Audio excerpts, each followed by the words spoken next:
What I have are the 38 millimeter Fiat rear calipers for the X19. They're actually off the Lancia Scorpion, and they're brand new. I've totally disassembled them and covered up any of the parts I don't want to have powder coated or damaged with masking tape, 2 layers.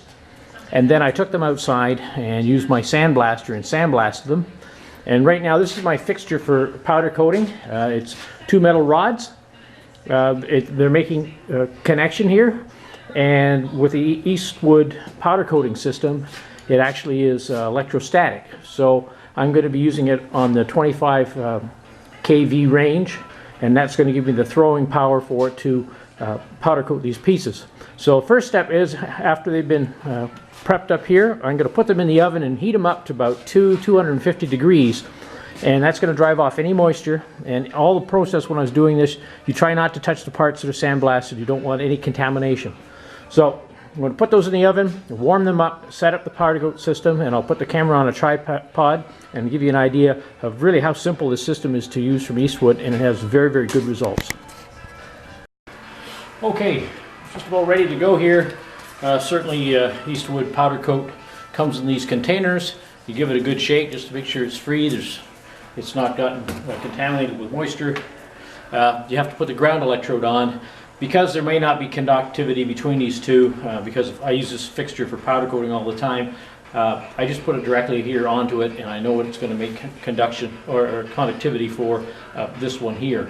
So here's the gun. Pretty simple. Just has a nozzle on it, a trigger.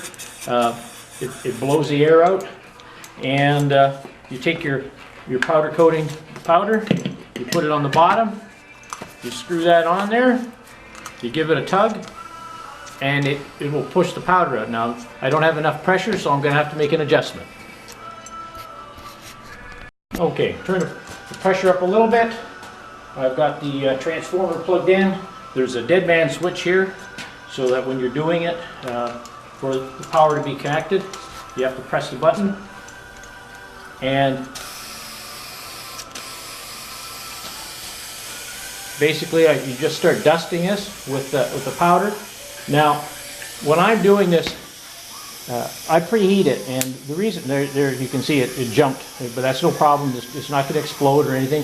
Preheating does a couple of things. One is that it warms the piece up and dries any moisture off. The other thing that it does is it allows the powder to grab quite quickly. Instead of being a cold surface, it will start to actually bite and build up. Now, I'm not going to get too crazy on the inside of the caliper, because that's where the pads are. And depends. I could have a little more pressure here to push the powder out faster, but it's building it up pretty good, and you can see that it's attracting it to it. And actually, the other side is already starting to get coated, so it is conducting through my fixture.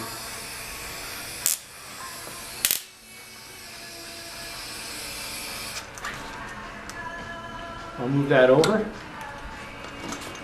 I'm going to start this again in a minute. Oh, shoot. Okay. Now over here, what you're looking at is the oven that I'm going to use to do the baking. And I've got these ready now to go in. They're a bit warm because I preheated the part. So I'm just going to open my oven. This works really well. They say not to use your own oven at home. The reason being is that what happens is that the fumes and the nasties get in there, and you can be poisoning yourself with your food. So we're going to put that in here like this. 20 minutes later, we will take it out, and you get to see what it becomes of it. I've just pulled these from the oven. So once they cool off, I can put them back together, but if I were to touch them, apart from it being hot, the powder coat will stick to your finger. It will burn. It's sticky, it's tacky. So it looks very nice, and we'll see once we get them off the holders. We look in good shape here. We'll get the masking off, and then I can reassemble them. But because they're aluminum, they store a lot of heat, so it's going to be a while before they cool off and I can put them back together. Well, I put the calipers back together. Unfortunately, I got some grease on them while I was putting them back together. But anyways, they're all back in, and just a matter of, well, that one I didn't put the bleeder screw back in, but there it is.